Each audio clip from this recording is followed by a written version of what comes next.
பேஷண்டோட திங்ஸ்மா, எல்லாம் சரியா இருக்கான்னு வந்து பாத்துக்கோங்க.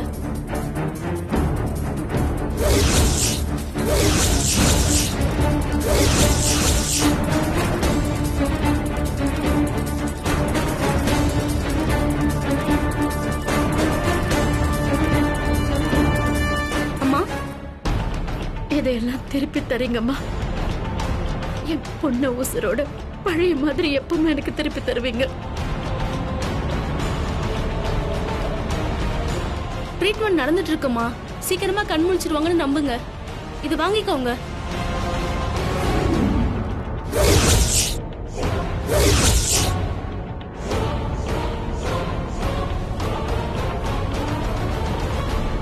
கொடுங்க.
ஐயா,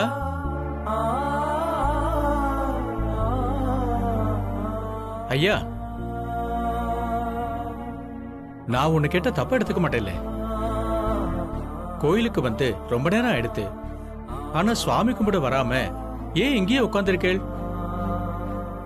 உங்க பிரச்சனை என்னன்னு எனக்கு தெரியல. எதுவா இருந்தாலும் பகவான் முன்னாடி இறக்கி வச்சிருங்க. அவர் கண்டிப்பா உங்களுக்கு ஒரு நல்ல வழி காட்டுவார். நாம குழம்பி போயிருக்கிற நேரத்துல நம்ம புத்தியை தெளிய வைக்க அவரால் மட்டும்தான் முடியும்.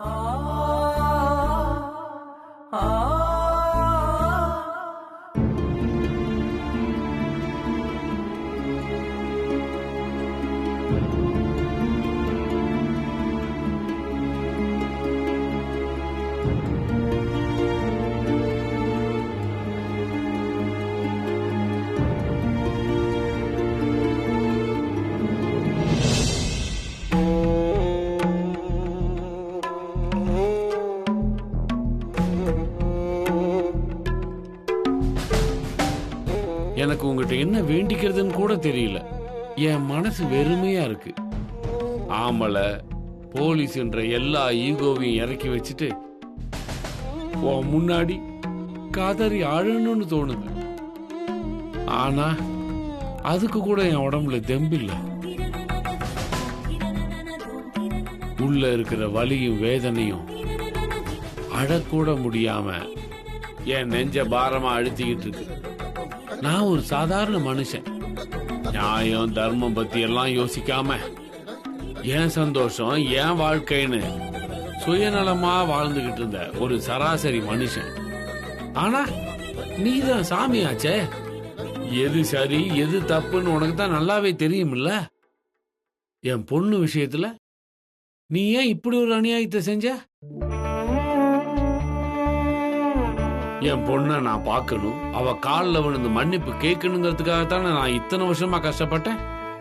என் பொண்ணை நீ எப்படியாவது எங்கூட சேர்த்து வச்சிருவேன்றதால நம்பிக்கையோட தானே நான் உனக்கு அங்க பிரதர்சனம் எல்லாம் பண்ணேன்.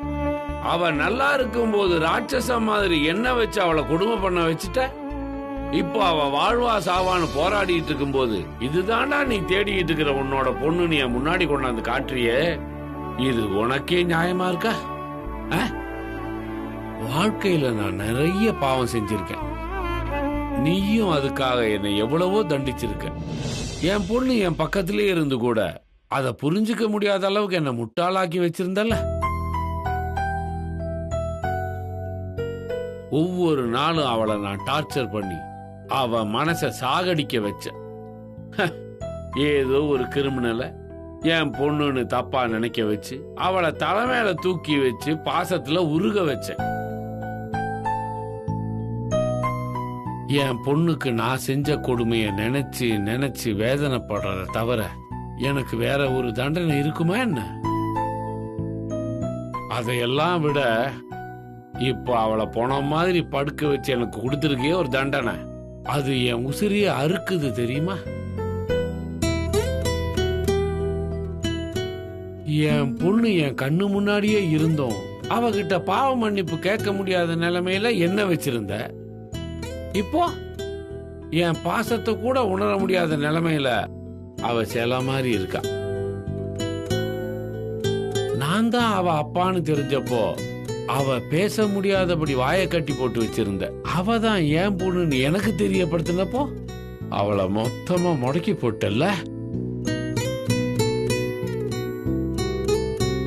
அப்பா பொண்ணுங்கிற மொத்த உறவோட சந்தோஷத்தை இந்த ஜென்மத்துல எங்களால் அனுபவிக்கவே முடியாதா? எங்க 2 பேர் வாழ்க்கையோட ஏன் இப்படி விளையாடுற? எங்களை இப்படி அழுக வச்சு பார்க்கலையே, அதுல உனக்கு அப்படி என்னையா சந்தோஷம்? நான் செஞ்ச பாவத்துக்கு என்னை என்ன வேணா செஞ்சுக்கோ, இன்னும் எப்படி வேணா கஷ்டப்படுத்து. ஆனா என் பொண்ணு பாவம் இல்லையா? அவ என்ன பாவம் செஞ்சா? பாட வேண்டி அவளுக்கு ஏன் இப்படி ஒரு நிலைமையை கொடுத்த? ஐயா, என்ன தண்டிக்கிறதுக்கு உனக்கு வேற வழியே தெரியலையா? என் பொண்ணு உசிர வச்சுதான் நீ எனக்கு பாடம் சொல்லி கொடுக்கணுமா? ஒரு உசுறு போனாதான் அவன் மனசு குளிரும்னா தாராளமா என் உசுறு எடுத்துக்க. ஆனா அதுக்கு முன்னால என் பொண்ணு ஒரே ஒரு தடவை என்ன அப்பான்னு கூப்பிடணும். என்ன மன்னிச்சுட்டேன்னு அவ வாயால சொல்றத நான் கேட்கணும். அது மட்டும் நடந்துட்டா நான் நிம்மதியா அவங்ககிட்ட வந்து சேர்ந்துடுறேன்யா. என் உசுரை எடுத்துக்க, தயவு செஞ்சு என் பொண்ணை வாழ விடியா. சுசீலாவும் என் பொண்ணுங்களும் நான் இல்லாமைய வாழ பழகிட்டாங்க. இதுக்கு மேல நான் அவங்களோட சேர்றதோ சேர்ந்து வாழ்றதோ ஏத்துக்கிட்டு வாழ்றதோ எனக்கு முக்கியம் இல்லை. ஆனா சுசீலாவுக்கு அவ பொண்ணு வேணும், சந்தியாவுக்கும் அணுவுக்கும் அவங்களோட தங்கச்சி வேணும். மயில பிரிச்சு அந்த குடும்பத்தையே மொத்தமா அழிச்சிடாத. அவளை காப்பாத்தி அவங்க கிட்டேயும் சேர்த்துரு. அம்மாவும் பொண்ணுங்களும் எப்பயும் போல ஒற்றுமையாவும் சந்தோஷமாவும் இருக்கட்டும். என் உசுறுதான் அதுக்கான விலைன்னா அதை கொடுக்கறதுக்கும் நான் தயாரா இருக்கேன். என் வாழ்க்கைய காணிக்கையா ஏத்துக்கிட்டு என் பொண்ணை காப்பாத்தி கொடுத்துறியா? என் பொண்ணை காப்பாத்தி கொடுத்துறீரே வா, என் பொண்ணை காப்பாத்தி கொடுத்துறீரே வா. ஓம் நம சிவாய, ஓம் நம சிவாய. ஆமே, என் பொண்ணு உயிருக்காக போராடிக்கிட்டு இருக்கா. அவ உயிரை மீட்கிறதுக்கும் புடைக்க வைக்கிறதுக்கும் ஏதாவது பூஜை இருக்கா? ஆயுள நீட்டிக்கிறதுக்கு ஒரு மந்திரம் இருக்கு. அத சொல்லி பகவானுக்கு பூஜை செஞ்சா நல்லது நடக்குங்கிறது ஒரு ஐதீகம். சாமி, அப்படின்னா உடனே அந்த பூஜையை செய்யுங்க சாமி. என் பொண்ணு கண்ணு முடிக்கணும், அதுக்காக நான் என்ன வேணா செய்யறதுக்கு தயாரா இருக்கேன் சாமி. நல்லதுங்கய்யா, இப்பவே பண்ணிடலாம். என்னோட வாங்கோ. அப்பனே ஈஸ்வரா.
பேஷண்ட்டுக்கு கான்ஷியஸ் வந்துருச்சு, கண் முழிக்கிறாங்க doctor.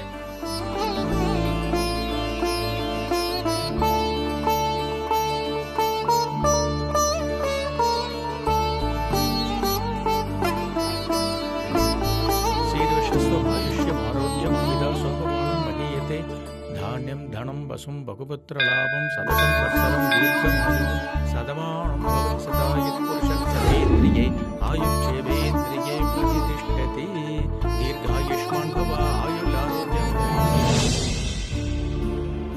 Great, this is really unbelievable. இது எப்படி நடந்துச்சு டாக்டர்?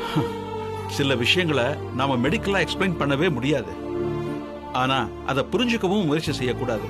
நம்ம முயற்சியும் தாண்டி ஏதோ ஒரு சக்தியால தான் இது நடந்திருக்கு. ஏன்னா இதை நாம அப்படிதான் புரிஞ்சுக்கணும்.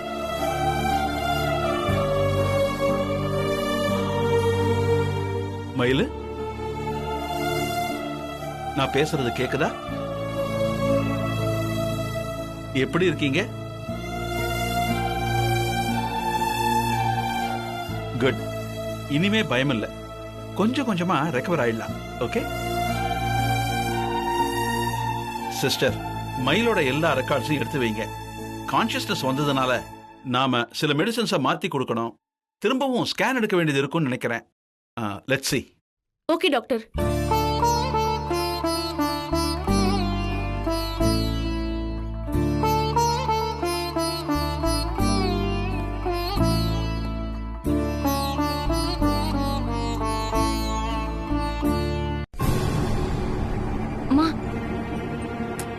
என்னாச்சு டாக்டர்? என் பொண்ணு எப்படி இருக்கா?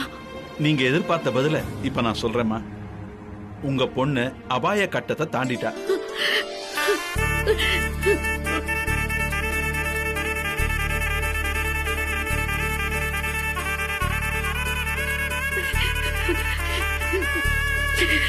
டாக்டர், நிஜமாதான் சொல்றீங்களா?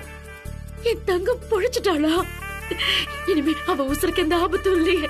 ஆமாமா, மயிலுக்கு நினைவு திரும்பிடுச்சு. அவங்களோட பிபி பல்ஸ் எல்லாம் நார்மல் ஆயிடுச்சு. இனிமே நீங்க பயப்படவே வேணாம். ரொம்ப நன்றி டாக்டர். ஆமாமா, என்னம்மா நீங்க, என்னம்மா இதெல்லாம்? என் பொண்ணு திருப்பி கொடுன்னு நான் அந்த குலசாமி கிட்ட தான் வேண்டிக்கிட்டேன் டாக்டர். எங்க குலசாமி தான் உங்க உருவத்துல வந்து என் பொண்ணு காப்பாத்தி கொடுத்திருக்கோம். சாமி கால்ல விழுந்து நன்றி சொல்றதுல தப்பே இல்ல டாக்டர். சாமிங்கிறதெல்லாம் ரொம்ப பெரிய வார்த்தைமா. ஆனா உங்க பொண்ண சாமி தான் காப்பாத்துச்சுன்னு சொன்னீங்க பாருங்க, அது உண்மை.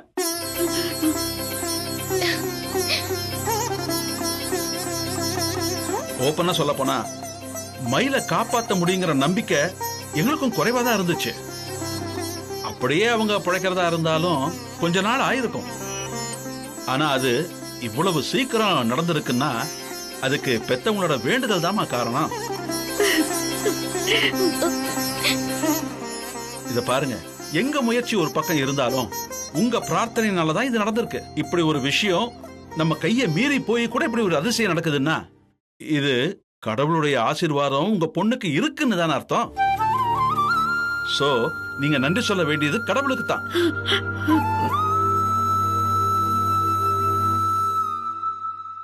மயில நாங்க இப்ப பார்க்கலாமா டாக்டர்?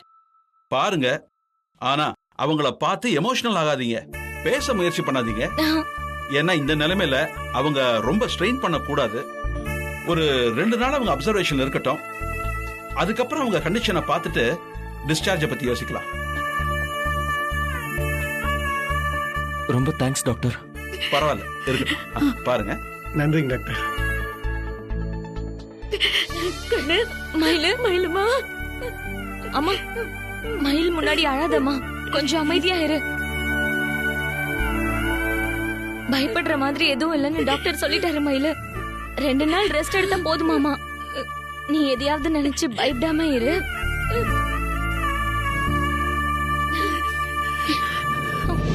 நினைச்ச மாதிரியே நீ போராடி ஜெயிச்சிட்ட மயில.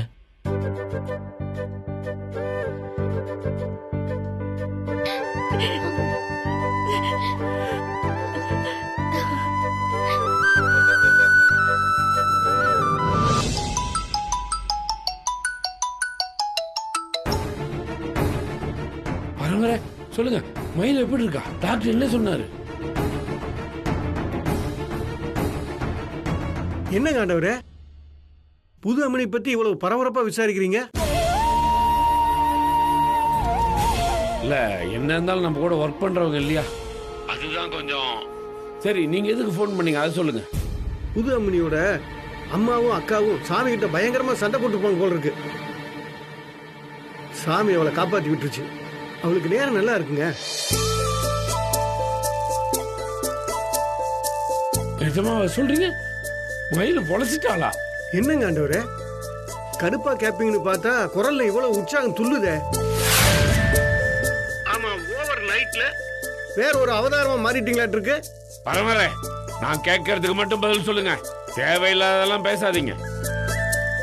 மயில் இப்ப எப்படி இருக்கா கரெக்டா சொல்லுங்க. சொல்றதுக்கு தாங்க போன் பண்ண, உங்ககிட்ட மறைப்பனா? புது அம்மனி இப்பதான் கண்ணு முழிச்சிருக்கு. டாக்டர் நல்லா இருக்கான்னு சொல்லிட்டாங்க, போதுங்களா?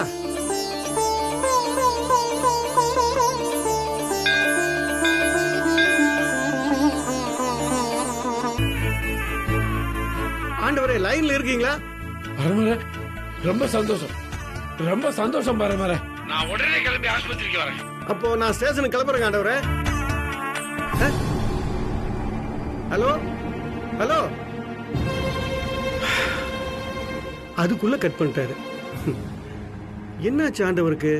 அப்படியும் பேசுறாரு இப்படியும் பேசுறாரு. அவர் நல்லவரா கெட்டவரா?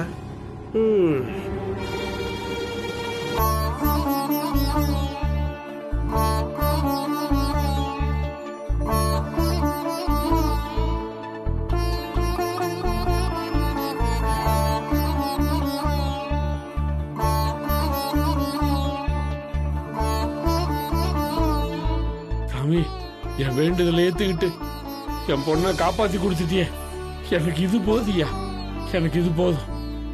நான் மனசார நன்றி சொல்றேன் சாமி. என் சந்தோஷத்தை, என் நன்றியை எப்படி சொல்றதுன்னு எனக்கு தெரியல.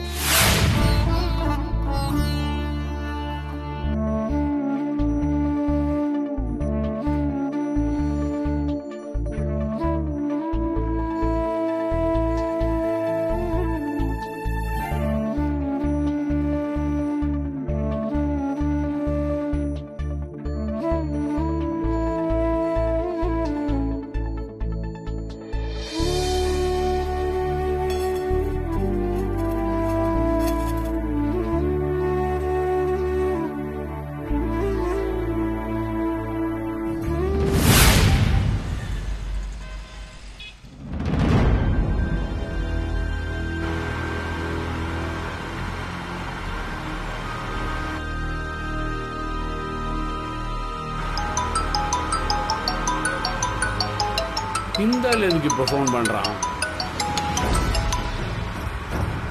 ஹலோ, என்னையா போன் பண்ணா உடனே எடுக்க மாட்டியா? அவ்வளோ பிஸியா நீ? இல்ல சார், வண்டி ஓட்டிக்கிட்டு இருந்தேன், அந்த இன்ஜின் சவுண்ட்ல கேட்கல, அதுதான். உன் கான்ஸ்டபிளை பெற்றவங்க ரொம்ப புண்ணியம் செஞ்சிருப்பாங்க போல. அதான் ஆக்சிடென்ட்ல தூக்கி அவ உயிர் பழைச்சிட்டான்.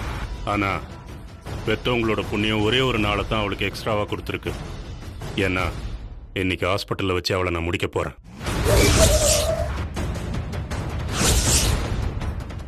என் பொண்ணை முடிக்க போறேன்னு எங்கிட்டயே சொல்றியாடா? சரியான சந்தர்ப்பம் கிடைச்சா நான் உன்னை முடிச்சிருவேன்டா, அயோக்கிய ராஸ்கல்.